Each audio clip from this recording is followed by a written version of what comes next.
Bonjour chers motonautes, bienvenue sur Motonet au Mugello en Italie, chez Rossi, pour essayer un nouveau pneu, un Pirelli Diablo Rosso 4 Corsa.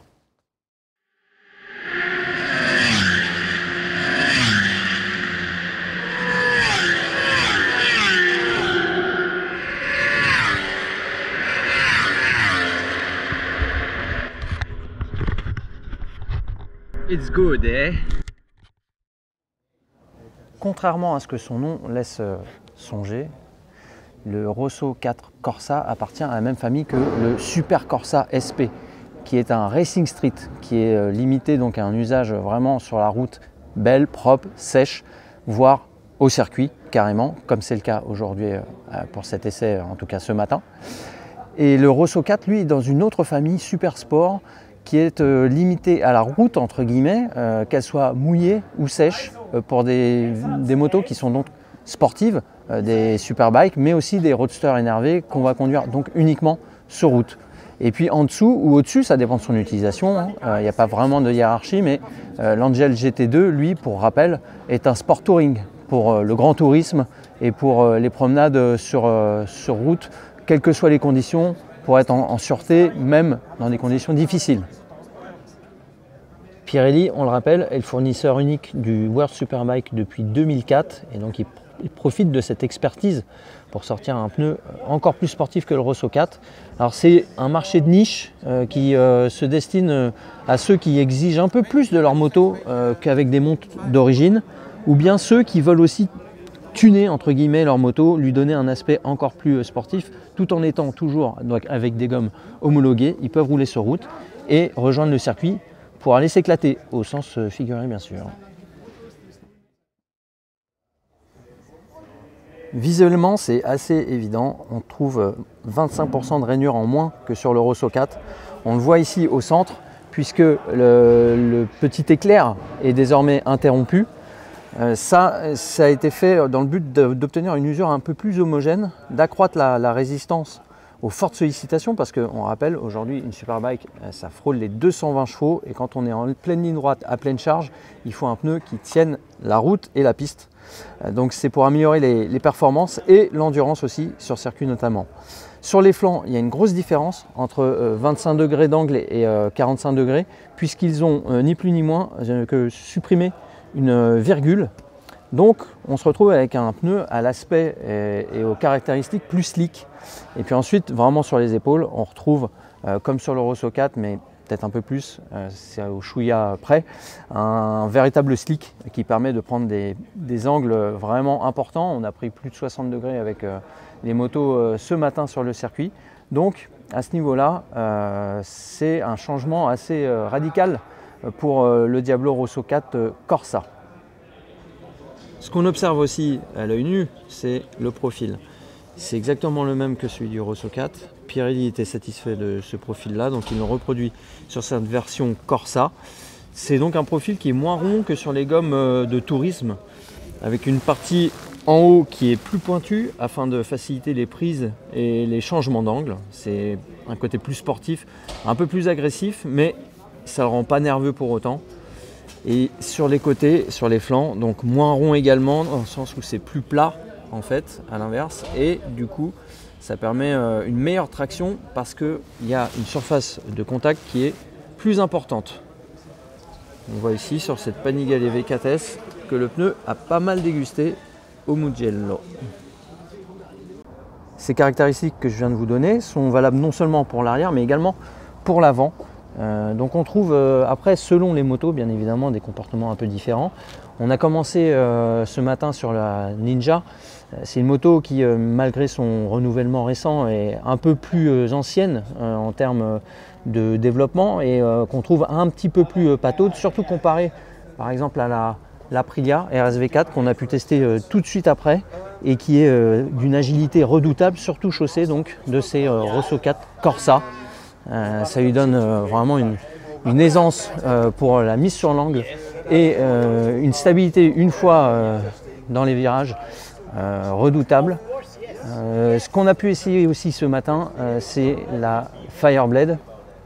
Alors là, pour le coup, C'est plus spécifique à la moto, la position de conduite est beaucoup plus ramassée, ça rend le pilotage très physique, mais c'est pas vraiment la faute du pneu, c'est plutôt la moto qui est comme ça.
Ce qu'on devine sur la constitution du pneu, même sur des pneus pas nécessairement usés, on le voit ici sur ce pneu qui est à peine rodé, c'est que c'est un bigum. On voit sur le flanc une gomme plus dure, full silice, qui occupe 40% à peu près de la dimension du pneu et qui donne en fait sur des angles inférieurs à 25 degrés, ce qui donne une meilleure résistance. Une mise en action plus rapide aussi grâce à la silice. C'est une gomme qui est de type medium soft d'après Pirelli.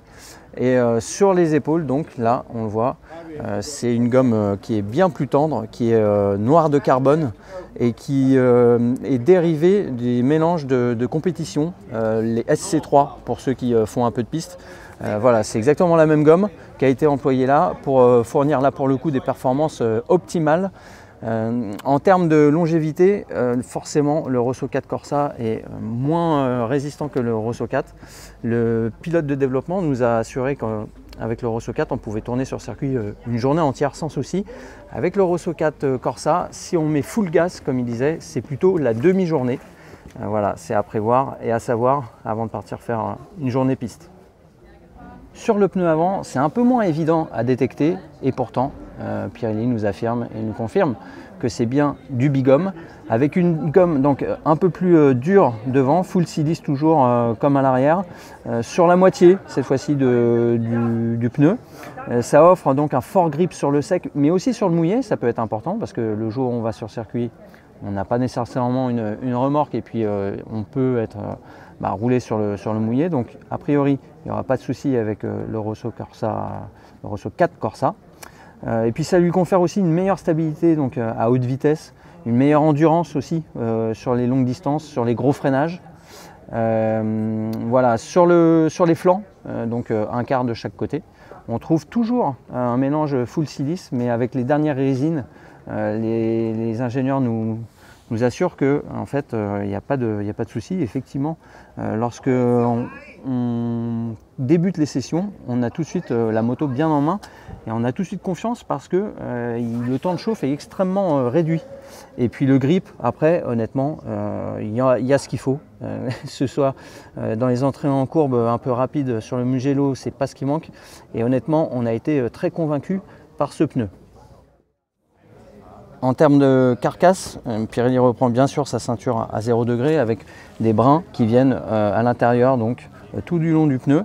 En revanche, comme le Rosso 4, il y a une petite économie qui est faite, il y a moins 20% de cordes à l'intérieur, ce qui permet de mettre plus de mélange de gomme, avoir un mélange plus homogène, plus performant et une rigidité qui est toujours la même, impeccable.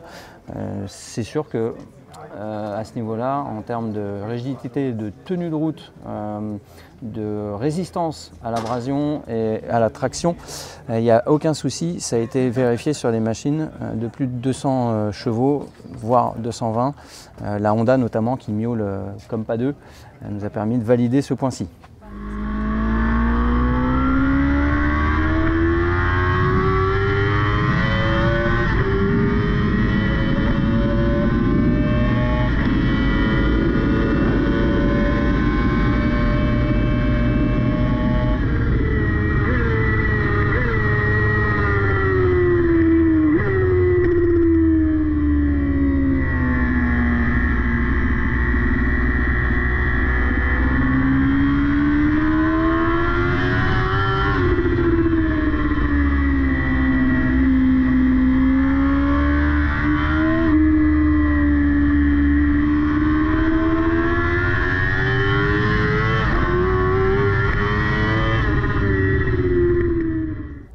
On a passé la matinée sur le circuit et une partie de l'après-midi sur route avec des roadsters.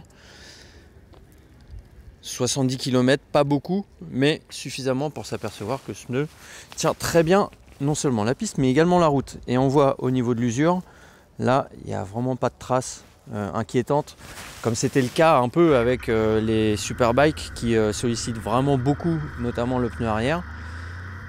Là le pneu peut faire des kilomètres et des kilomètres. On sait d'expérience au niveau de Pirelli que les kilomètres seront moindres, l'endurance sera moindre avec les Corsa qu'avec les Rosso 4, mais le grip est meilleur. Aucune amorce de glisse bien évidemment sur les routes somptueuses qu'on vous recommande aux environs du circuit. Et puis un look un peu plus, on le disait, un peu plus agressif, un peu plus slick, qui pourra plaire donc aux propriétaires de gros roadster bien énervé, bien puissant, comme cette Super Duke.